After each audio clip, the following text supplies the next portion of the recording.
Hello and welcome back to Heroes of the Dorm 2016. My name is Cloaken, joined by Trikslyr here, and we are ready to get back into this action. We just had an incredible series, UCLA versus Ohio, where we saw UCLA take it 2-0 and move on to the round of 32. Tim, how are you doing right now, man? Doing great, man. We've had such great matches overall. We've had a total of 4, I believe. This is going to be our 5th match of the day. Remember, we are bringing 6 full matches to you, so the round of 64 is trucking on, but we'll be seeing the round of 32 tomorrow. Absolutely. Of course, we've had an incredible round of action with some interesting hero picks, some interesting back-and-forth play from a variety of these teams, and we have an incredible matchup coming here. But let's take a look at the bracket that we're going to be seeing this match from. This is that A bracket, the upper portion, actually very similar to the match that we cast right at the beginning of the day. We're right up in that same area. This one, though, is University of Washington, the 8th seed out of the North versus Temple.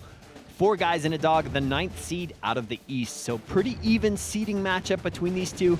But, we spoke with both of these teams, and we have a pretty interesting story here on our hands. Yeah, I'm looking forward to this matchup. Washington versus Temple is going to be a pretty great one overall. You know, last year Washington was actually in the tournament, and they kind of skirted under the radar. No one realized how good that team was until they faced off with Cal Berkeley. A majority of people felt like the Cal Berkeley versus Washington game was actually the finals of 2015 before we actually saw ASU take them on. So Washington, a great team. And then Temple, these guys are just a group of great people, man. When we talked to them on the phone, they were giggling, they were having a good time, but they were grounded whenever they had to answer questions. They know how to be serious when it's important. So 4 guys and a dog versus the Hot Dogs, Washington versus Temple. It's going to be a good matchup. Yeah, absolutely. We spoke to Washington, and those guys said that they have been practicing between 12 hours and 16 hours a day for this tournament. That's more hours than you see on a clock. That's a lot of hours, man. I can't believe they put in that much time, but they are serious in here. Absolutely. They're coming back with a vengeance. Of course, we only have two returning players for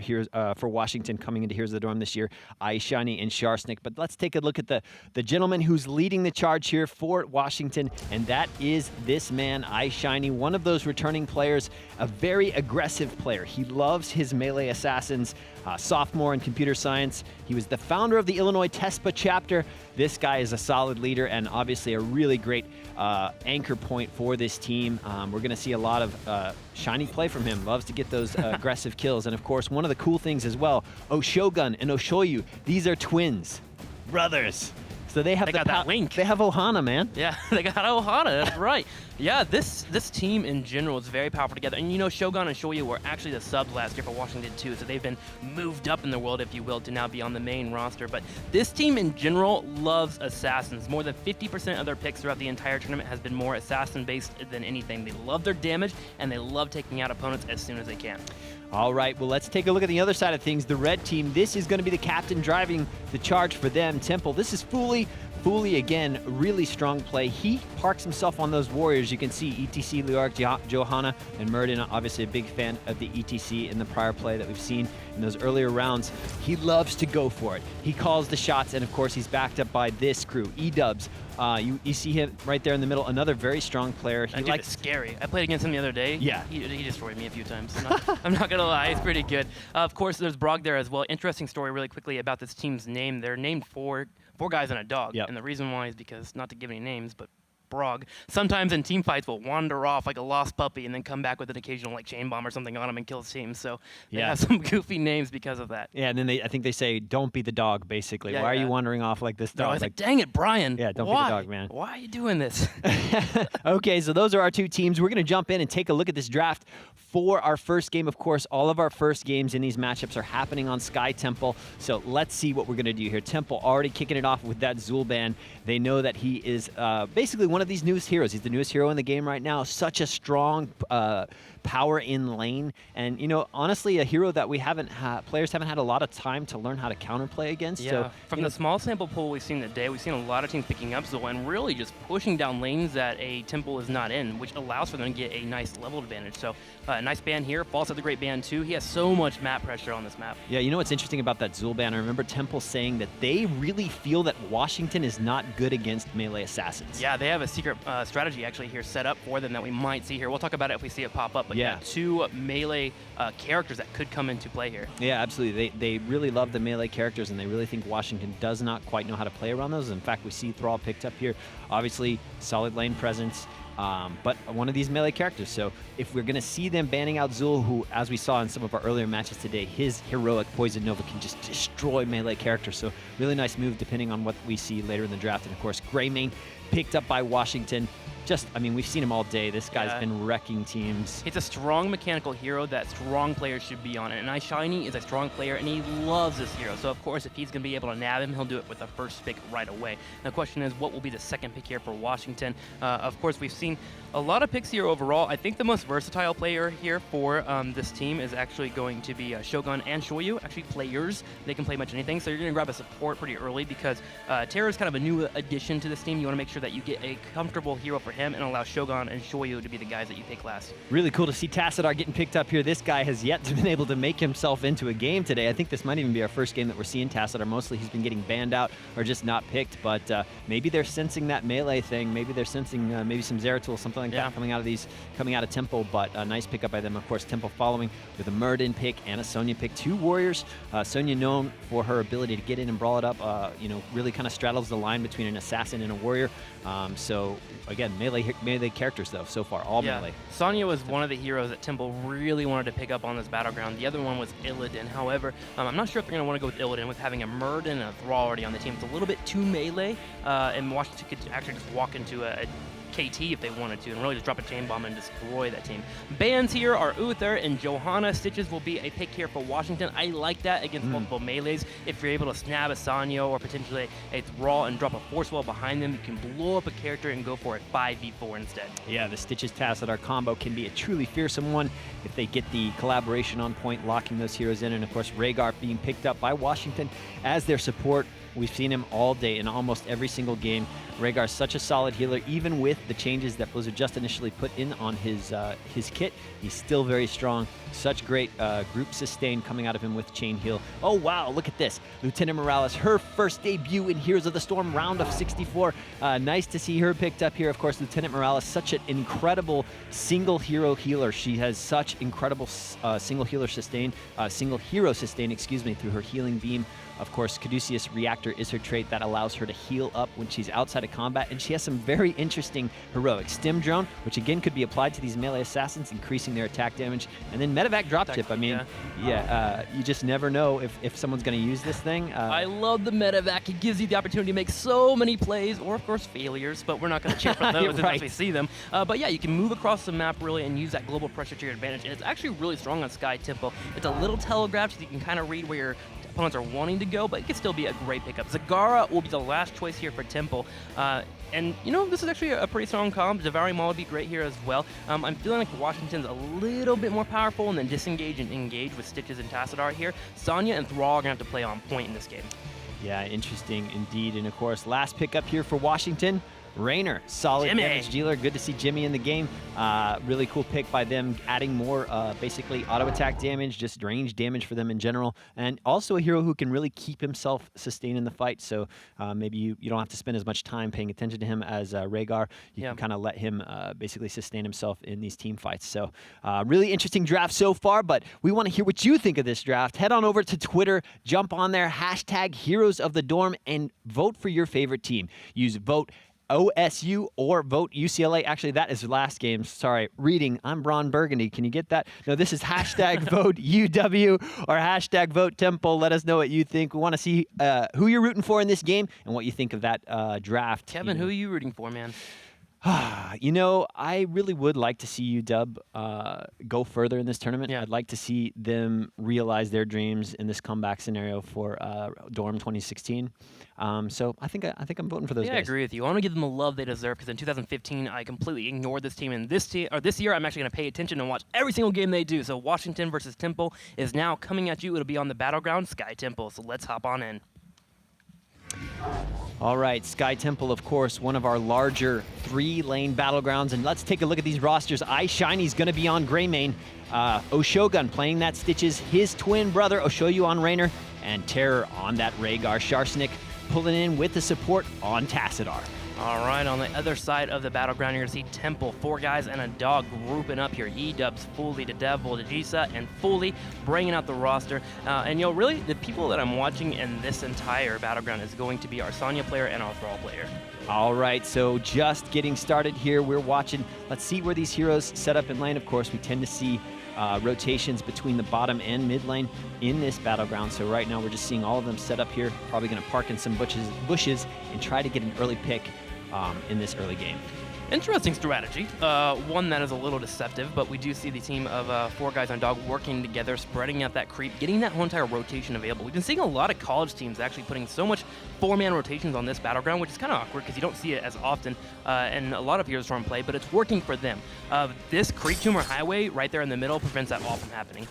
Look at that. They see all that stuff. Yeah, that's crazy. They get so much vision. What? They actually get a hit at Shogun going in. Shiny getting some damage, and that's Brian, by the way. Brian will be forced to retreat there. It's all right, saying, hey, dog, we know you're out there. Take it easy. All right, well, that Stitches is going to be a constant presence on this battleground. Of course, you know, Temple's really going to have to keep in the back of their mind, where is Stitches? If you can't find him on the map, then you need to be thinking in the back of your head, a Stitch could be flying at my face at any moment. So something they're going to have to be aware of this whole game. Yeah, Shogun is going to try and rotate here and there. Really, the kill potential on the bottom lane isn't really that high until Greymane rotates as well. So it looks like Shogun and Greymane are going to be working together as much as they can. Now, the Temples are now spawning, of course, in the middle and the top. Murda being grabbed, but not to worry. Safeguard is there as well as a Dwarf Toss to get him out.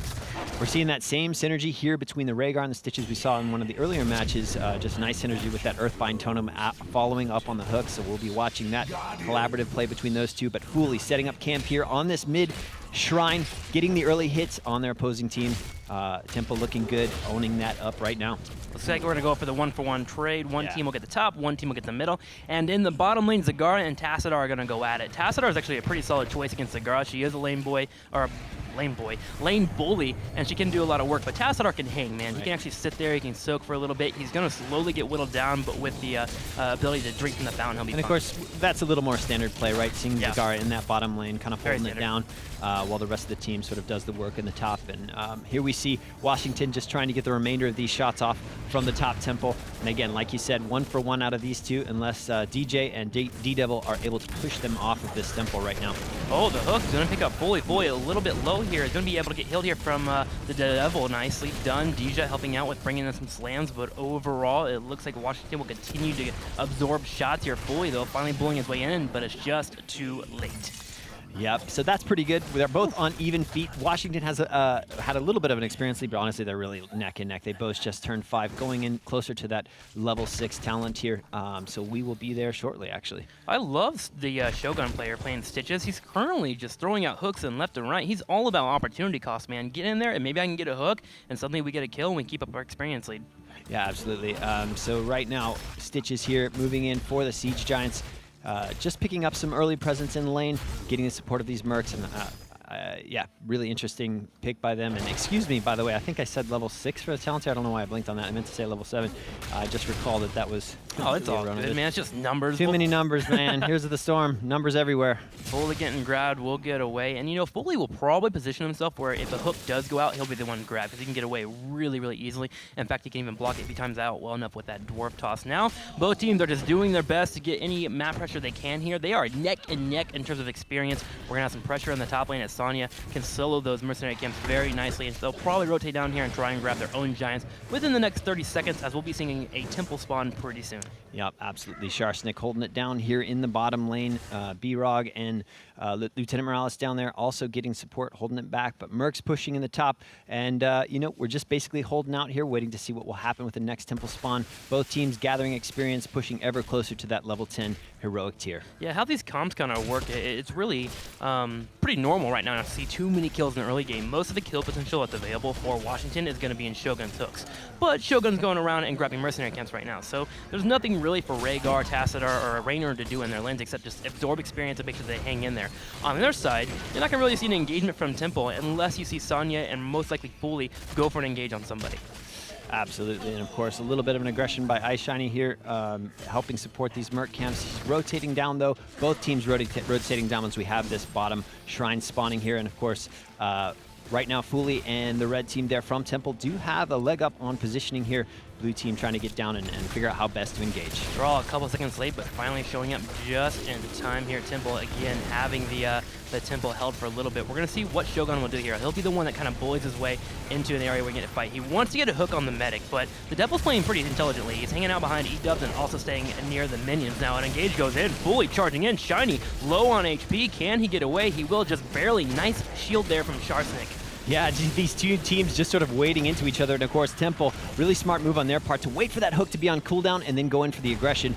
Same thing again, missed hook by Oshogun, but red team still trying to figure out how to get the most of it. They do need to figure out how to get some shots off of this Temple if possible, but you know, both teams kind of hesitate to wade all the way in. And Sharsnik, though, barely getting away with his E.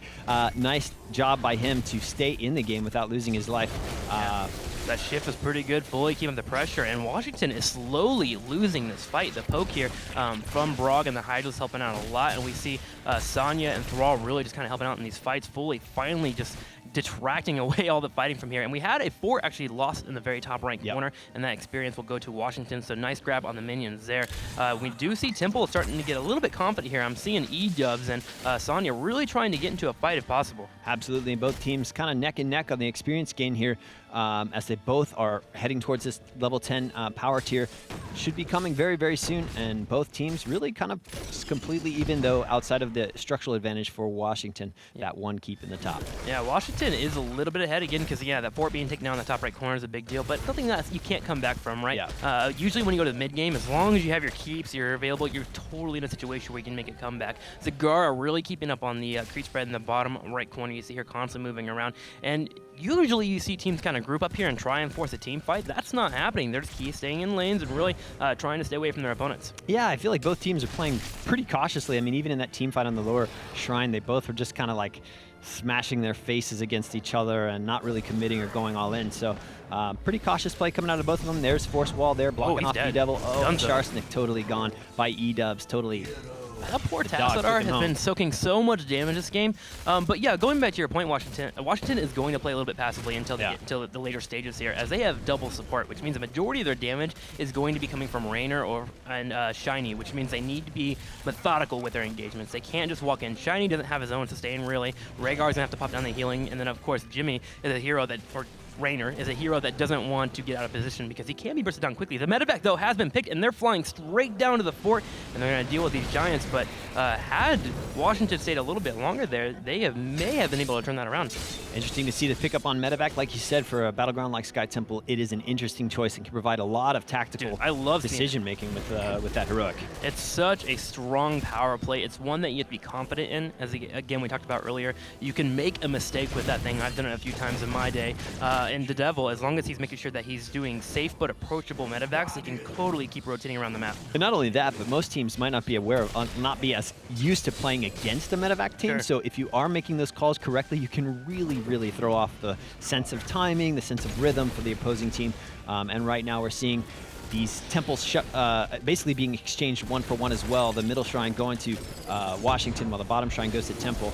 A little bit of an engage here. Nice hook on DJ while Oshogun tries to put it down, but Morales has the safeguard and the heals more than enough to keep her. The Devil is just everywhere. This is some pretty solid Morales play. She's always in a situation where she can help out her teammates, dropping down the safeguard, always helping out with a heal if need be, and really just making sure that they can disengage. Every time I've seen a hook, I've seen a follow-up grenade to knock back the opposing team. Yep, so interesting to see these temples basically getting split as we move through outside of that bottom temple in the bottom earlier in the game. Right now, Oshoyu just trying to clean out these siege giants pushing in the bottom lane, and the rest of the team kind of basically congregating around these mercs here in the top. Let's see if we're going to get an engage out of here right now. Force wall coming up just to hold off DJ, and cleaning out the walls there and going in for this fort. Yeah, I know Raynor available here just means this is a free fort for Temple, and they know it. They grab the healing, throw it on Sonya. Sonya just takes it, and she puts out the damage. And remember, that damage also builds her fury, so she actually enjoys taking those fort hits as it makes her a little bit stronger. So now 2 forts down. Oh, I'm sorry, 3 forts down on the battleground here as Temple is taking a nice lead in map control, and they continue to keep doing so. They're moving around, grabbing mercenary camps as they can, playing a safe but a methodical way of breaking down their opponents. opponents. Now, Tim, let's talk a little bit about this Morales D-Devil. Like you said, he is everywhere, and he's such a powerful... Oh, wow, they're going for boss, man. They're going for the boss, and this is fine. They saw 3 members go in the top right corner. They do need to be careful. The totem in that top right corner is actually huge here, as Terra is actually using that totem. A slow normally in team fights just for vision. He does see that his opponents are coming. This is actually just a boss that is going to be stolen right from underneath the nose of Temple. Yeah, nice pick up there by Washington against Temple. Fully getting the hook, but, you know, too meaty there by Morales. They're just going to have to clean out that boss as quickly as they can. It's not a huge concern for Fordyce and Dog, but it is actually a something they have to address. So giving, you know, Washington basically an opportunity to clear out that middle fort. All right, well, bottom fort will be taken away from Temple, and the middle fort will be taken out as well. The Devil, though, could potentially pull out a medevac. I would be a bit careful here because he's not sure where his opponent teams are. He saw them go in the top right corner, but they could... Oh, actually, they have vision there. They're actually going straight on in. Oh gosh, this is scary. Medevac coming in right now. Here it is, a whole team ready to stop this engage. They're not going to be able to save the Jimmy from getting picked up. If they kill Jimmy, this is good. Yeah, he's out of position. But Force Wall goes down, trying to block off and disrupt the movement there. Terra trying to get away. Oshoyu getting jumped on by Muradin, but the heals are coming in from Rhaegar. Nice. He is zoned out of the fight, essentially, but B-Rog losing his health and falling. That is going to be rough right now. Force Wall just trying to disrupt, but it looks like the red team is going to have to retreat to try to save their lives, and TJ just barely hanging on to his life. Whew. Somehow, some way, Thrall was not in that medevac, and that cost the fight there for Temple. Washington played that so well. They took Rhaegar, just stuck him next to Raynor, said, hey, you keep him alive. Tassador's going to play a little bit back here, get force walls what is needed, and of course provide shields. Now, the Maul did come down, and it was a huge 3-person Maul, but the moment that Maul hit, we saw Washington use their Ancestor Healing right away, keep Raynor alive, and then from there, Greymane just followed in and took out Zagura. Nice play there by Washington, but of a bit of slip up there from Temple. Yeah, absolutely. Of course, Washington with a little bit more map control does have control of the shrine there in the top, and you know, Temple doing the best that they can to make the most of the situation, grabbing their siege giants. And we'll see as we move ever closer to the next talent tier. Both teams in an equal footing. Temple a little bit behind in experience, but honestly, this is anyone's game. It's relatively equal. All right, another medevac will drop off 4 members at the top. Here, Zagara was actually scouting that area out for her team, so a nice landing indeed. We do see the Temple being grabbed, as I mentioned to you, by Kevin, and Washington's playing this whole entire game of let's just keep out-rotating our opponents and, you know, grab what we can. They've gotten a boss out of it. They got giants. They've always had just a little bit more minion pressure. Even though they lost infrastructure earlier, they've always had their lanes pushing out. Yeah, absolutely, and just putting even more pressure on these turrets. They're, you know, that one completely out of ammo, so they're just continuing to pressure wherever they can and whenever they can. Aishani, Oshogun, Oshoyu, Sharsnik, all on this bottom. Keep Wall just getting the experience from those turrets and towers, and you know, putting on the constant pressure. They're going in, a talent level down, going straight in, heading in for support. They're trying to grab that Rhaegar. Looks like Tassador will tank a lot of damage, and then E away with a dimensional shift. Thrall in trouble. E-Dub's being picked off. The Devil being picked off as well. Brog in trouble. 4 members annihilated here by Washington. Temple forced retreat and most likely lose a keep. Yeah, what a bad decision on behalf of Temple to wade in. They were a whole talent tier down in that engagement, and they just went face in on it. I'm not exactly sure that was the right choice. They're a bit trigger happy. Yeah. They really wanted to dive in there. They didn't wait on the patience to get level 16 so they could potentially actually win that fight. But the moment they saw Tassador a little bit out of position, they went straight in. But the problem is he's gone dimensional shift build, which means he gets away for free. We do see Washington going for the win here. Man. Just want to finish it out. They have the damage. You see them just shelling away, and this looks like it may just be a win. Foley does spawn as well as E does, but it is a little too late, and Washington takes a 1-0 victory over Temple. Wow, 13-minute and 30-second game there in favor of Washington. That was pretty convincing. Yeah, that was very interesting to watch, because I felt like Washington was playing this kind of scared game of just out rotating the entire time, waiting for picks to happen. Picks never really happened until Temple made the really bad engagement. Sorry to call it in a negative way, but yeah, it was a bad engagement. You should not move in like that. You were a talent tier down, and you had no way of actually diving in too hard. They were playing pretty safe, and that was just a free win there for Washington. I'm sure they're happy, and they're going to send a thank you note to Temple. Yeah, absolutely. And of course, we did see that aggressive fly with the medevac, like you said, missing the Thrall. Again, just a bad sort of tactical decision, and we talked about it earlier.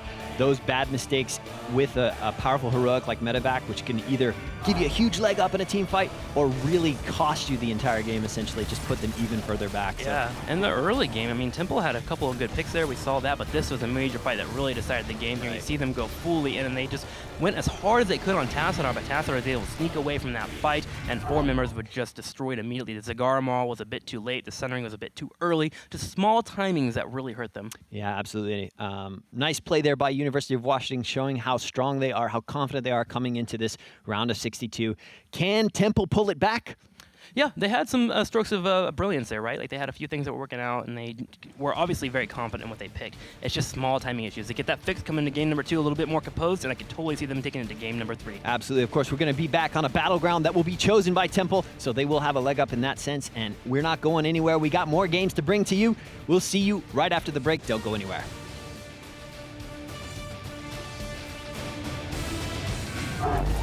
Hello and welcome back to Here's the Dorm 2016. We have game 2. Washington Hot Dogs versus Temple. 4 guys and a dog. We had a very convincing game 1 by Washington as they took the win over Temple, but I believe Temple can bring it back in game 2. I don't think it's over for these guys. They've been working too hard. They know what they're up against. I would like to see them regroup and re-strategize in game 2, try to get a win off of Washington. Yeah, you could tell in game number 1 that they had a game plan. They knew what they wanted to do. They wanted to break their opponents down. They wanted to have a lot of rotations very quick with the medevac. It just didn't quite come together as well as they would like. I had a bit of a questionable medevac that happened towards the mid-game where we saw Thrall not jump into the medevac. Had he been there, Sunnering goes off, that's a dead Rainer, right? Rhaegar gets completely interrupted. Missing a key player in that engagement was such a weird play for them, and hopefully they can clean that up just a tad bit. Absolutely. Well, we are ready to talk a little bit more about this matchup. Of course, one quick shout out that I want to give to UW, Kawhi Rice and Panucci. These are players from last year, have been coaching these guys. Yeah. So I have to say, it shows in their play. Yeah, one of the things that they mentioned when we were talking to them is that in 2015, we didn't know our identity. We didn't know what we were all about until it was a little bit too late. This year, we're bringing an identity. We have people coaching us that are going to help us shape and mold us, and we're going to really take that and move to the Heroic 4 once again if we can. Yeah, you know, and that can't be basically understated how important having support outside of your immediate team is. You know, in every interview that we've conducted this far with these teams, I like to ask them, what does your support network look outside of your immediate team? Yeah. And for the majority of them, most of them, they basically say, hey, man, it's just us. But for University of Washington, they've got this support. They've got friends who are looking at the replays, people who are experienced with this game, commenting on them, giving a leg up in terms of strategic analysis, how they're mechanically playing their heroes. So that is really something that we have to look at and say, that is bringing some serious value to this team. It's the little things, man. They stack up. Again, for Temple, it was little things that cost them the game. And if you have somebody looking on the outside and kind of fix that, it could totally help you out. A player that did play well there, though, was Terror. That was a great Rhaegar play in terms of ancestral healing and such. You know, Shiny, Shogun, and Shoyu are pretty much the foundation of this team as they're returning from 2015. Remember, Shogu and Shoyu were the subs. And Terror and Sharsnik were kind of a question mark for us. Yeah. How well are they going to play? And they seem to be fitting into this roster very well. I loved the Rhaegar play. He was on point with his healing, and he made sure to stay next to his carry, which officially was iShiny. Yeah, for sure. Nice play by Rhaegar. Good sense of timing and awareness for his team. And, of course, this next game is going to be on Dragonshire. We saw some games on Dragonshire earlier. Very interesting tactical map. Let's take a quick look at this video overview. One of our larger maps, indeed, in Heroes of the Storm. 3 lanes, of course, but the main mechanic or objective on this battleground is that around a Dragonite. There, of course, are mercenaries that you can pick up to support your push efforts, the siege giants, that kind of thing. But here are those temples, the moon and the sun. Essentially, you need to control both of them in order to get access to this powerful Dragonite, which is a huge pushing force, basically allowing you to add even more strength to your team. And it's also controlled and piloted by a player on the team. So it isn't just this, AI-driven force. It's something that you actually have full control over as a team. Yeah, and can play tactically with. And one of the interesting things about this battleground is that you have to split up and you have to work together across the map. You cannot sit in one lane in the bottom and just try and push your way to victory. You can't group up too much in the middle of the entire game because it could be something that you get picked off, right? There's a lot of rotations, a lot of bush and shrubbery that people could hide in and jump on top of you. So I think Temple's picking this battleground because we did see them a few times kind of owning their lanes a little bit. They were very they owned those lanes and really did what they could and had great rotations to get a couple kills here and there. But here is the heat map. You're going to see a lot of the aggression happening here in the middle of the map as well as the bottom of the map because there are these mercenary camps that are here on the right and also down here on the bottom. So you're going to see teams try to do their best to control that area. If they get a kill or two, they can grab the mercenary camps, which gets some map pressure and, of course, experience. Yeah, absolutely. That bottom portion of Dragonshower, one of the most valuable ones, and we'll see them prioritize that. Usually we'll see single heroes in the top lane holding it down when the rest of the teams basically control the mid and the bottom. And so really, really cool stuff, man. I think we should try to jump in, take a look at these drafts for these teams. But before we do that, let's talk a little bit about what you think Temple can do on this map. They've clearly chosen this battleground. They probably have some plans in place on how to deal with the experience they got out of that first game from Washington. What do you think their strategy is going to be, Tim? Man, really, I honestly, what I want to see from this team is I want to see E-Dubs play Lunara. E-Dubs plays an insane Lunara when it comes down to it. You know, he's so aggressive. He can be ham whenever he needs to be, and Lunara allows him to do that. She's a great lane bully as is, so she can help out too. I just want to see them pull out their comfort picks. Sure. Because we saw them be comfortable in terms of strategy, but in terms of their heroes, they seem to be a little bit off. They had a few timing issues here and there. So pick comfort picks. Make sure you're good to go. Go into game number 2 with a huge confidence boost, and do what you can. What about that Abathur pick? I know when we talked to them, we heard from them that DJ really likes to play that. Do you think they would ever be so bold as to pull that out? Abathur would be fun, but he's so hard to pull off on this battleground, especially in the early game. If you fall behind, it hurts. Yeah. He can be a hero that if you do get ahead in the early game and you're able to get a fort pretty quickly, he can kind of take that momentum and keep you moving forward. But on Dragonshower, it's going to be very, very hard to pull off. You need all 5 bodies to get yourself set up to grab that Dragonshower in the middle. Yeah, you know, when we talked to Temple earlier this week, they said that they were already planning for Sunday's match. Do you think that was a little bit of overconfidence on their part, or do you feel like that's just them? I think overconfidence can be healthy, right? If you're going into a game thinking, you know, I can win this, this is fine, let's start thinking about our next matchup, it could give you this level of play that you probably wouldn't see if you're a little bit scared. And, I hate to harper on this, but they really seemed like they had it in game 1. They just failed in one moment, and you can't let that one moment just ruin everything. It can't ruin your entire tournament. Shake it off, come into game number 2, get a dragon or 2, and win the video game, man. That's all you gotta do, right? All you need is a dragon or 2, Tim. You can pull a win off of an opponent. So let's jump into it. Let's take a look at how these teams are going to execute strategy here on Dragonshower. We're in the draft right now. Let's take a look. Of course, first ban coming out from Washington, that is going to be Falstad. And, you know, we've talked about it in the past. Falstad's such a strong hero on this map. His global presence, very powerful. And here we're seeing Temple again taking out the ban on Zul. I guess they just don't like to play against that guy. I'm not feeling the Zul, man. Yeah. And Washington kind of makes sense with the ban on Falstad. He's a hero that with Mighty Gus can disrupt team fights. He can really kind of destroy everything that you've built towards with a huge heroic grab. Say if you have a Devouring Maw and you grab somebody, 3 or 4 heroes, and you're setting up this huge, nice, beautiful wombo combo where you pounce on everyone, Mighty Gus can ruin all that. So if you get rid of that factor, you don't have to deal with it and you can just play your game. So I like the Falstad ban. Thrall now being picked up for Temple. They seem to really appreciate that hero. Washington, once again, is going to get Greymane. I think this is almost a virtual mirror image of the first draft, to be honest, though Uther wasn't picked up this early and not by Temple. So interesting support choice by them on this map. We have seen them play Uther in the past in some early games. In fact, I know D-Devil really favors this hero. He said that he loves to play this hero. It's one of his favorites. And then Muradin is the response from Washington. Solid warrior with some serious stun capabilities, as well as his dwarf toss. He's got a lot of opportunity to jump in or save himself with a disengage. And there's that Zagara going on the way to the blue team. Washington, we know that B-Rog loves Zagara. In fact, they called B-Rog for Temple a one-trick pony with Zagara. So there goes his comfort pick all the way to Washington. So he's lost that. That's interesting to see who they choose to put him on, given that he's lost his one-trick pony hero. Yeah, quick to note is Washington did ban out Uther last game, so Temple adjusting their draft a bit to get that hero, so they're able to put a person that is comfortable with him in their roster. They're going to be falling up into the ETC here, so they have that Mosh Pit Divine Shield combo. Nice, very fun to play.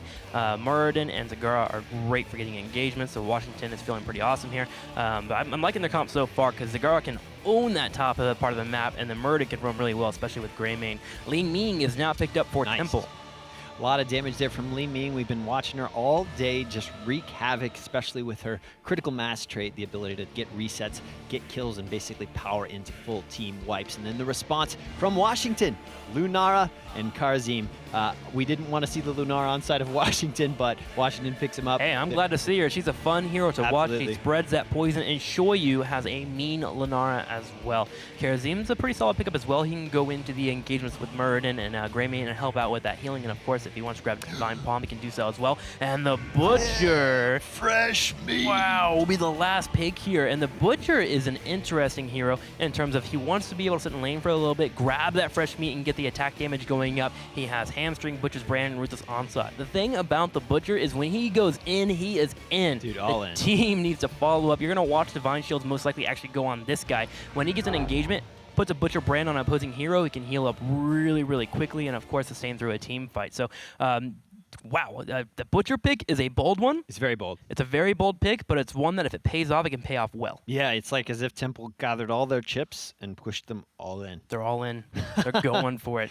Yeah, I like it. The mosh pits, the ETC available, and, having the Divine Shield, the Uther, all makes sense now that we see the Butcher as the last pick. So it looks like we are already jumping into the battleground. Remember, we are on Dragonshire, Washington.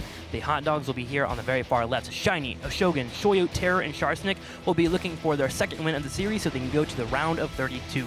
And the red team, Temple, 4 guys and a dog. This is their tournament life on the line. In this game, can they pull it off? They're all in on the Butcher. B-Rog running Uther, D-Devil on Thrall, the Jaycie on that Butcher character, E-Dubs, Li Ming, Fuli on ETC.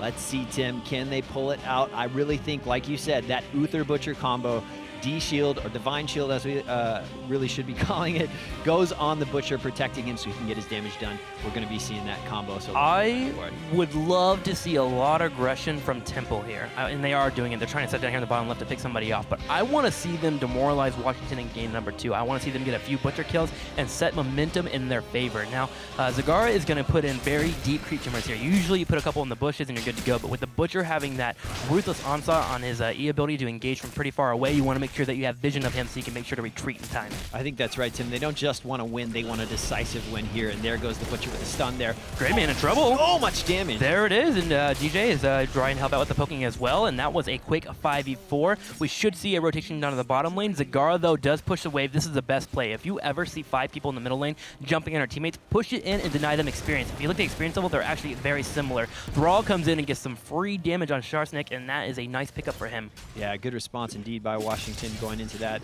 And we just see this 3-man team cleaning it up in the bottom. So we basically have a 1-1-3 going on here on this battleground with the Butcher roaming in between, trying to look for those picks, get that damage in wherever he can. Of course, Lunara, prime target for that. Yeah, and looking at Washington, just looking at the minimap, you can see them playing very, very reserved. They're watching out. They don't know where the Butcher is quite yet, which opens up the Temple. So that means that the team can start grabbing shrines. Greymane in trouble again, gets picked off, and Terror will fall. Look at that Terror, damage. I just gave you praise for playing an amazing Rhaegar. I need you to calm down on Greybane. But yeah, the bottom lane is now grabbed here by Shogun. They were able to grab it. Thrall is actually owning in the top lane, so he's gotten that shrine as well. The team will rotate down the bottom. It might be a little bit until you see a dragon. Typically, you don't see one until around level 5, level 6, level 7, around that area after a kill or two. The first dragon just isn't at the utmost importance. You'll get a couple of walls here and there, but you don't want to force it. But here's Temple, showing their dominance on this map. They're gonna map get it. progression already. This is what we were saying. This is early. They're coming out so strong. Super early Dragonite for them. And like you said, not the biggest deal, but I think from a morale standpoint, showing their confidence, their ability to rotate and work this map.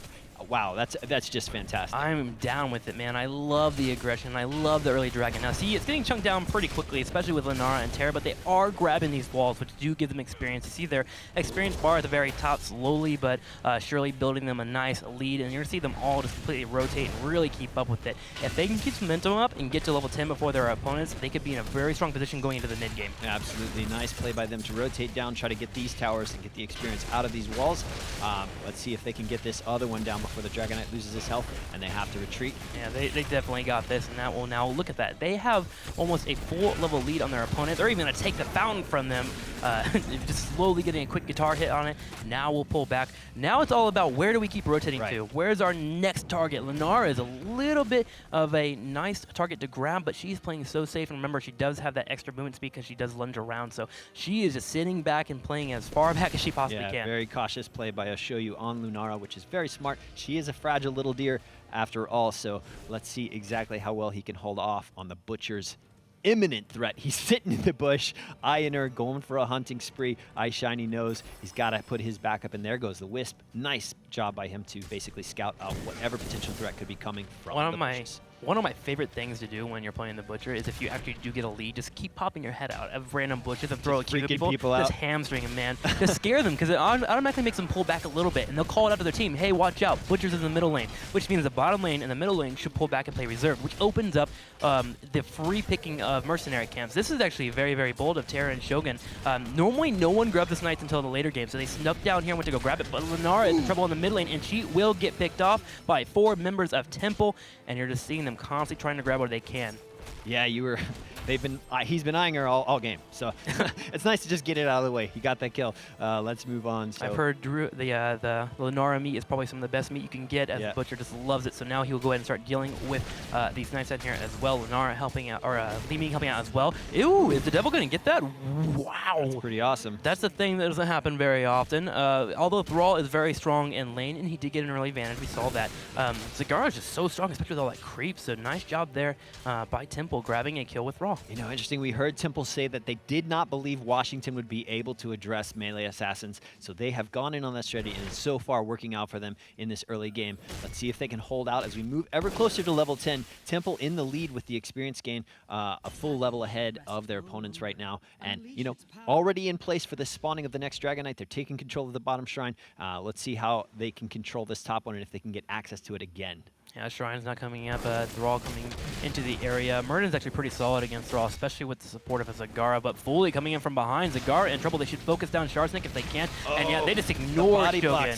Run in, and that is one more member picked off by Temple. They get another experience lead. We'll also grab the Shrine. Can they move down and grab the middle? We'll see here. All right, 2 horrible damage dealers. Reckon. Ooh, he's going to hunt this all the way down. Greymane falls to the wrath of the Butcher. He just falls over. He's done. Jaycie really killing on this Butcher, keeping up with all the action, and that moves him a little bit closer to 10. Once they get to 10, you're going to see a power play from Temple. We'll grab both Shrines, or force a fight, and then grab both Shrines. Yeah, and that, you know, that's exactly what they want, right? Washington cannot contest Shrines. Once Temple rolls over into that level 10, we're going to see them really try to push for that Dragon Knight right now. It's a great opportunity for them while they have a full level of opportunity to basically control the map ahead of their opponents. Zagara trying to set up in the middle of the map just to get a couple of creep tumors. We do see the Butcher floating around there, but with the support of Shoyu on that Lenara, the Butcher will be forced to retreat. As we do get to level 10, though, the good news starts to become better for Washington. They get tools to deal with that hero. Let's talk about that. Greymane can burst people down pretty quickly. He's being able to get that go for the throat. Lenara gets Stormward Vines, which means she can start poking him down and slowing him down with her combination of her W there. Zagara has Devouring Maul. If there's ever an over-engagement, they just have so many tools, and I'm assuming Karazim's going to pick up Divine Palm here. I think it's a better choice for the team. Yeah, absolutely. All right, so right now, both Shrines are active. A Dragon Knight could be available to both teams, but Washington closing in ever closer to level 10, which is going to give them confidence. And Temple just deciding to go for a push strat here in the bottom lane. All 4 of these heroes working on it, going to get this tower. Yeah, I like the reaction, because they saw Zagara put a whole bunch of creep in the middle of the map, which means it might be a little hard to actually grab that dragon. So why waste your advantage of level 10 heroics? Just go ahead and push in a fort where there isn't any pressure or any creep tumors. Nice pick. Absolutely. All right, Washington figuring out how best to respond. They do have their heroics now. Everything is up for grabs for both of these teams. D-Devil holding it down in the top lane while the whole team from from Temple rotating to the top, trying to address this top shrine. All right. A lot of folks. Grabbed it in the middle lane. You don't need 3 people to cap that shrine. Okay. Well, Li Ming was poking around for a second. That was a little bit scary. We did see DJ actually use his lamb to slaughter, which will lock down an opponent that is actually grappled to a chain and hold them down to a fence post for 4 seconds. So that has been wasted. It is a relatively low cooldown. I believe like 55 seconds. Here we go. We have the Butcher going in. Shoyu in trouble. That was the maul. That's how you punish people that are a little bit too fast here, and we're going to see all 3 members most likely picked off here. The Divine Shield was nicely done. Li Ming got picked off. We now see the Devil fall on. Brog being picked off as well, and that Zagara Devouring Maul from Sharsnik, that was legit, dude. That was so well played. Yeah, perfect counter on Washington's part to address the Butcher. That is exactly what we need to see out of them as we move continuing forward into this game. Look at that as well, their experience. 12 to 11. Yeah. They're back on top, man. You know, talking to Washington, they said the one thing that they did focus on whenever they came into here was team fights, and you can see it really being showed here. They are on point when it comes to winning team fights. We see 2 members picked off. We saw Shiny actually deal with Li Ming on the far right there as well. Brog getting picked off in the top left corner, and Foley will just slowly retreat, but unfortunately, that's not much of a reward. Yeah, absolutely. And here, with that advantage, Washington gets the Dragon Knight at level 12 and is going crazy on these bottom fortifications. Going to get towers and try try to push their XP gain even further. Oh man, Jaycie walking in, just gonna go to ignore the dragon running on in. Lambda Slaughter does hit Lenara. Nice pick off, but the Mosh Pit will be hitting Karazim as well, and he is gonna be destroyed. The dragon now starting to get poked down. Jaycie will be actually having a Ruthless Onslaught very, very soon, about 2 or 3 seconds here, so he'll be able to lock down that opponent if the dragon does have him popped out. Remember, that is gray main, so they will get rid of it really quickly. Murden just trying to grab whatever he can, pushing in the top lane. I was worried that DJ was tunneling a little bit on Lunara. He seems to really, obviously that's his priority target in any of these fights, but like you said, he was just basically running to the dragon and going for him, but it worked out for them right there. I liked the comeback too. They just got wiped in a team fight, and they said, you know what? Get into the middle of the map right now. We're going on Lenara. We're taking her out quick while heroics are down. Yeah, I like that for sure. Both teams almost even on experience right now. iShiny just got a little bit more time on this Dragon Knight. There he goes, fully expiring. And we are back to this in-between stage between Dragon Knight spawns right now as both teams start to move towards their Merc camps, cap them, get some more pressure in the lane. I would like to see potentially the Butcher start walking around hamstringing all these creep tumors all over the map, because they are getting a little out of control in terms of map control. You can see it here. Oh, wow. Zagara just sees everything right now. All the bushes, all the flanks are pretty much handled down here. We do see an engagement in the bottom right corner. Divine Maw does come out. Watch Fully though. Fully could get an engagement, helps out his team. There's a power slide. He gets in. DJ still alive. He is branding a lot of people. Brog does get away, but Shiny takes down Li Ming, and DJ, the team is just falling apart now. Yeah, that was unfortunate. Such great play out of Washington from Murden and crew. Fully just trying to get away with his life, and B-Rog, man, do not hang out there. Get out. Poor Brian getting picked off. Fully and the Devil now forced to retreat. And really, that all came down to reading that team fight. Washington did such a good job. They kept an eye on Fully. They did stun him once, and they realized that he was going to power slide in and try and help. So they went on the one target that was left out of the entire fight, left out of the circle, and that was Li Ming. Li Ming, with gray main damage, being jumped on, go for the throat. You see her just burned immediately, and that really prevents Temple from winning a team fight full out. At that point, they only have auto attacks. They don't have ability damage that really destroys. All right, Washington with the advantage just goes ahead and starts to try to paint the map blue, get all these Merc camps where they can. Right now, they just pulled the bottom one, and they're going for that top left as well. Sharsnik getting more experience in lane, adding more of those creep tumors to add to her vision dominance of this entire battleground. Right now, it is looking like the scales are tipping ever further in Washington's favor as basically the snowball begins to get bigger and bigger. Yeah, definitely in terms of experience, Washington's ahead. In terms of infrastructure, the game is relatively even, sure. But they are about to get to 16, which you're right, Kevin. That is momentum. That is huge for Washington, as they're going to be getting some very, very key talents that could allow for them to pick apart Temple. And now with the Shrines picking up, a team fight is just imminent. Absolutely, Edub's just cleaning out the Mercs in the bottom lane. We see the top and bottom Shrines now active as both teams start to position around that. But look at this.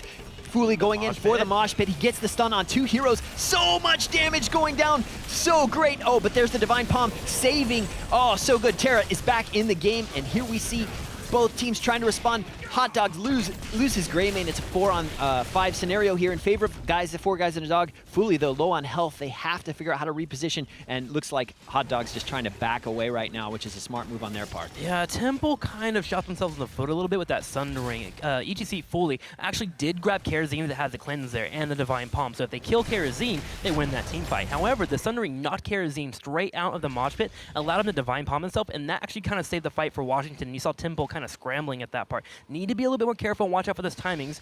Good news is they're still able to kind of come around here and get into a situation where they can potentially take out Karazim, slamming him, using the stuns. Terra will juke him.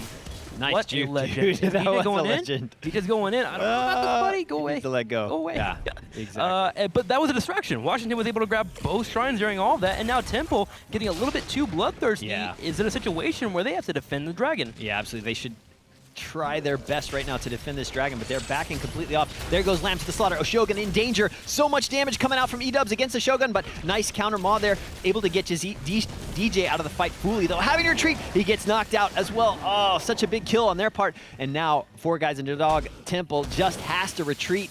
That is the only thing they can do right now. They need to regroup and figure out how to get back into it. Yeah, nice selfless play there by Fully. He actually saved the Butcher and almost got himself out of there as well. He was trying to save those meat stacks and really keep that Butcher in a situation where he can really do a lot of work with the extra damage, but unfortunately he was taken out. And now a full dragon goes to Washington. They're about a level ahead, and they're going to start pushing down all of the infrastructure they can. This core is as good as dead, and we'll see Temple trying to regroup here in about 10 seconds to try and hold this off. Absolutely, and these dragons, the further you get into this game, the more powerful and destructive they become. So this Dragon Knight is starting to really dish out the damage against these fortifications. Look at that as he chunks down the towers. So much damage, and it cannot be overstated how powerful Lunara's noxious poison, or I'm sorry, Nature's Toxin is against these fortifications, especially after she gets the talent tier at level 7 there, which does increase damage against fortifications. So really cool to see that. Look at that damage from Lunara on those towers, so much. Really poking it down. And you know, Temple's actually fishing here a little bit for a potential team fight. They do realize that Devouring Maul is down for a good while. It is actually 40 seconds until we do see it again. A Lamb to the Slaughter into a Mosh Pit could be huge here. They're looking for Karazim, and they're looking for Zagara or Greymane to get taken. Yep, absolutely, and of course Temple just trying to stave off the bleeding here right now, holding back a Shogun, chipping away at this Dragon Knight, basically just trying to get it over with, but 3 seconds remain on the timer here for the Dragon Knight, so a lot of value taken out of that for Washington, and they just continue to push, rotating to the top, dealing even more damage and cleaning out these creep waves. The rest of the team will be joining up in the top left corner. Murden's on his way. Oh my gosh, the Toxin hitting 3 people. They're chunking them. Fully taking some damage here. The Lambda Sputter misses. The Haymaker punches away fully. He does get off the Mosh Pit on 4 people. Holy macaroni. We're going to see the engagement from E-Dubs. We see Sharstig melted right away. Devouring Maul picking 4 people. E-Dubs being picked off as well. And that was such a titanic fight there. Brog and Devil, Deja trying to fight their way out, but it looks like Washington is going to win this matchup handedly. They all fall. All that remains is D-Devil, so much damage, and he goes down as well. That was a huge win for Washington, and wow, such great play and counterplay. That whiff by the Butcher with Lambs to the Slaughter was just so crazy. That was absolutely a fail. Look at Fully getting that was 4-person man off. They wanted to get rid of Zagara, so they charged him, but you see the Devil, DJ, and Brog all getting into a huge maul, which leaves E-Dubs hanging. He gets picked off by Shiny, and that's going to be a huge clear by the Washington team. They did such a great job of pouncing on top of that and being super efficient. They now push down the middle of the lane and they're going to go for the keep. They cannot win the game right now, but they can totally grab this keep, which will give them pressure down that middle lane with extra catapults. And now with level 20, they are very far ahead. Absolutely. Right now, Temple's really got to be feeling the pressure. They have to figure out how to get back into this game and stave this win. Right now, Washington is just basically inching towards victory right now. They stand on the precipice of taking this completely away from Temple. If Temple loses this game right now, they are going to be out of this tournament entirely. Wow, we're going to have Temple having to deal with this pressure coming in from Washington, and the creep continues to get out of control. It's everywhere on the battleground. There's no way for Temple to leave their part of the map without Washington knowing. Yeah. That is knowledge. Knowledge is power in this game. Absolutely. So much vision right now, and here is 4 guys in a dog. Temple basically just doing what they can to clear out this bottom lane, but shrines have spawned, and you know what? Washington is in control of this battleground right now. They have all the opportunity in the world to take Mercs, do what they can to get these shrines and get possession of this level 20 Dragon Knight, which can deal so much damage. Well, Kevin, so many times today we've told you to watch out. If you're behind a talent, you never want to engage. Unfortunately, Temple is being forced here to go into an engage if possible. They kind of have to. Fully is going to get Haymaker back. There goes the power slide. Zagara is in trouble, is going to be focused down. Divine Palm, though, does go out. You got to get Karazim in those Mosh Pits. Karazim is actually going to be moving it forward here. Sharsnik gets a nice Devouring Maul. 2 people still alive, but now DJ looks like he's going to start falling. There goes one. Fully in trouble as well. Shiny, once again on the right side, diving the Li Ming. That poor Li Ming has got picked apart so many times, so many fights. Brog now forced to retreat as well, and that is going to be 3 takedowns. It looks like it may actually be a keep as well, as we see the rest of the team pushing down the bottom right corner, Fully trying to sneak his way to grab a Temple and delay anything. He's got to keep his team in the game. Yeah, this is not looking good for Washington right now. It's just loss after loss in these team fights, and Washington ready to take full advantage. They're going crazy on this bottom keep. This is going to have even stronger minions pushing in their lane, and look at that. They have full map dominance, and right now full opportunity as well to get control of this Dragon Knight and push for the win. We're going to see it picked up here in just a matter of moments. Washington sitting on the cusp of a 2-0 victory over Temple. Temple will be spawning very, very soon here, but they're going to need to get into the middle of the map quickly and get into a team fight, take out the 4 opposing members, and then deal with the dragon. That's the only way they can win, and let me tell you, that is a high mountain to climb. Absolutely. Death march right now as the Dragon Knight heads towards the core. They have to do something. This is it. Tournament life on the line. Can Temple bring it out? Do they have the willpower? Do they have the strategic mechanical play to make it happen? iShiny on the core already with this Dragon Knight. So much damage being done by E-dubs. And look at that, Lamb to the Slaughter on the Lunara. She's taken a ton of damage, but she's still in the fight. Divine Palm went down, but wasn't able to execute there, and she was removed. But that is game. That is game indeed for Washington. The core goes down, and there goes victory. 2-0. Washington takes it over Temple. 4 guys and a dog. Pretty definitive play out of those. Yeah, Washington really came out and just showed that they had the composure, the experience to win these games. Temple, however, I'm a fan of them. They did a few things very, very well. They did a few things that weren't so great that they can improve upon and hopefully come back next year. But Washington, they're a team that 2015 I was not paying attention to, but 2016 you guys have my attention. I will be watching you every step of the way. Absolutely. So definitive victory there for Washington with a 2-0 lead. I mean, solid play. The Butcher, it looked like it was working out for them in that early game. Yep. They were really doing well, getting the picks they needed, rotating basically smarter, more intelligently, collaborating together as a team over their opponents, Washington, but just started to fall apart in the mid-game. The real major thing that happened for me in that entire game that was a turning point was in the very top lane when they had that engagement. They took out a Zagar, they had the 4-man mosh, and they had that fight. Huge. The thing was is they got just a little bit trigger happy. They realized, we have a kill here. We can win this team fight. And they all 4 charged in and said, please, maul me. Please. Please kill my entire team. Put me in some Zerg stuff. That's one of those situations that when you get a kill and you get an advantage, you have to realize how to keep that advantage and not throw it away. And unfortunately, it was a small throw, but it was huge on the screen, obviously, because we saw them all die. But it's a small moment that unfortunately cost them that entire game. Yeah, so wild to watch a fight like that take place where you see absolutely the huge mosh. Oh, man, we're so stoked. We got this. And then, like, nope, just kidding. Here it is right here. You see the 4-man mosh. They're going in. They call Zagara. Love it. All the abilities are thrown on top of Zagara, by the way. Just kidding. Li Ming has to survive here, but with 3 people, I believe 4 people actually being picked in that maul, Li Ming's left to herself. Shiny just goes in and right-clicks, and he does it so well. He did it 5 or 6 times this game. Unfortunately, Li Ming was not getting the protection she needed because everyone on the team was just a little bit too tunnel vision. Yeah, and you know what? Right there, Sundering by Temple was tried to get used outside of the maul. We've seen Sundering all day, just wrecking teams, turning fights like that around. Like, that could have been another turnaround. But Washington was so well spread out. That's one of the things we haven't seen in some of these early games today, is just people not playing smart around Sundering. But Washington had their positioning down, or it just worked in their favor. Maybe they were just lucky with that, but the Sundering had 0 value. Yeah, that was one of the things that Washington talked about to us last week. They said, you know, the one thing that we're focusing on, the identity that we want people to know about us is that we win team fights. We don't lose them. We'll deal with the objectives afterward. We're not going to do these crazy strategies that require us to out-mind game our opponents. We're just going to beat them with our fist, and they showed it off there. I loved it. Yeah, really fun to watch indeed, for sure. Kudos to those guys, and of course, you know, props to Kawhi Rice, Panucci, the players from last year who've been coaching these guys, helping them through it. We know that they've been spending so much time practicing, and it certainly shows. Very, very good play out of University of Washington. We're looking forward to seeing you guys tomorrow in the round of 32, and of course, Temple. Good on you guys getting to the round of 64. We're looking forward to watching you again next year. Congrats to your team for getting as far as you did. And I do believe we're actually setting up a Skype interview with iShiny so we can get to talk to him. But, you know, what's one of the one things that you really want to know about? You know, I'm excited to see, I don't know, their mindset going into this, how they felt in that map, how they turned it around, because they were clearly kind of getting on the back foot there at the beginning part of that game. So let's see exactly what it was that they were saying over comms, what they were talking to one another about that actually turned it all around. Cool. Well, it actually sounds like we have iShiny on the phone here, so let's go ahead and get on the interview. Yeah, man, iShiny, how you doing? Can you hear me? I'm having a bit of a trouble hearing iShiny.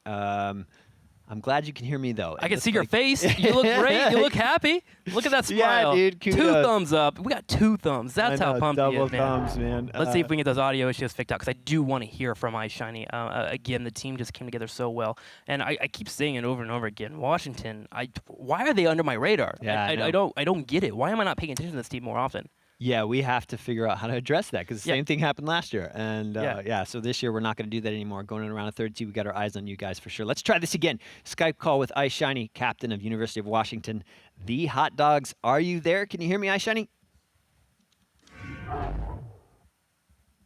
Hey, can you hear me, iShiny? Are you there?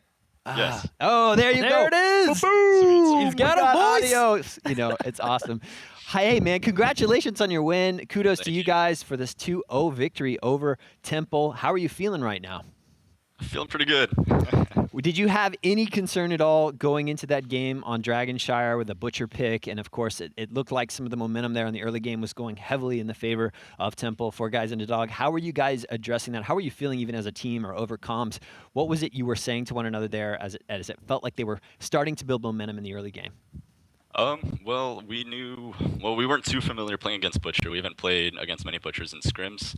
But after the early game started to snowball, we just decided to chill out, get ourselves to level 10, and we're just baiting the Butcher into going in and then dropping the cleanse and the Maw, and then just destroy their back line and win every team fight. Nice. Well, a good composure on behalf of you guys and your team, learning how to basically strategize under that pressure, figure out how to make the most of it. And how about you, Tim? Any questions? Yeah, just talking to you guys last week, you were mentioning how in 2015 you didn't quite have an identity, and you started to find one towards the end, but in 2016 you guys are looking to come out strong. What would you want people to know about you guys? What should they watch out for, and what's so great about Washington? Definitely keep an eye on our fighting. Our mechanics, we have a lot of high mechanical capability players, and we're slowly working on the objective game under the careful watch of Panucci and Kawhi Rice. And I think once we get the objectives on lock and our rotation solid, we're going to be a team to keep an eye on. I totally agree with you, man. I'm definitely watching you guys. You've got me sold, man. Washington, I think, could totally keep going further and further, and I'm not going to doubt you guys ever again. Thank you so much for the games, man. Appreciate it. Well, congratulations, Brian, to you and your team. Good luck tomorrow going into round of 32. We wish you all the best. Thank you, guys. What a great guy. Yeah. What a great guy, man. I like this team more and more. Yeah, 2-0 victory for Washington Hot Dogs. We're looking forward to seeing them stepping up to the third round of 32 plate tomorrow. See if they can continue this role of dominance. Their team fighting so on point. Nice look by them. Of course, we do have an upcoming match here. It's going to be East Carolina versus VCU Havoc. It's going to be an exciting one. Tim, I think that might be wrapping it up. Yeah, you and I are done for the day. Thank you guys so much for spending time with us. Next up will be Jake and Gilly. They'll bring you all the action for the final game of the day. We'll see you tomorrow. I cannot wait. Yeah, let's take a quick look before we sign off to the broadcast schedule of what we have going on. Of course, tomorrow, more action from us. Round of 32 starts at 10 a.m. And then the next weekend, Super 16 and the Epic 8, Saturday and Sunday. And that's 9 a.m. on Saturday, 2 p.m. on Sunday next weekend. It's all on Watch ESPN, YouTube, and Twitch TV. Then, of course, we cannot understate the live event on April 9th, the Heroic 4, and April 10th, the Grand Finals, live from Seattle, Washington at the CenturyLink Event Center. And, of course, ESPN2. We're going to television. And, of course, one last thing before I let you guys go. Make sure to check out heroesofthedorm.com to find out all the information about the team, stats, and, of course, more information that I actually don't even know. There's so much there. Go check it out. Heroesofthedorm.com. Updated. All right, guys, that's it from us. Thank you for being here. On behalf of Trikslyr, Cloaken, we're out for today, but we'll see you tomorrow. Stick around, though. Jaycie and Jake will be right back with our last game of the day. We'll see you soon.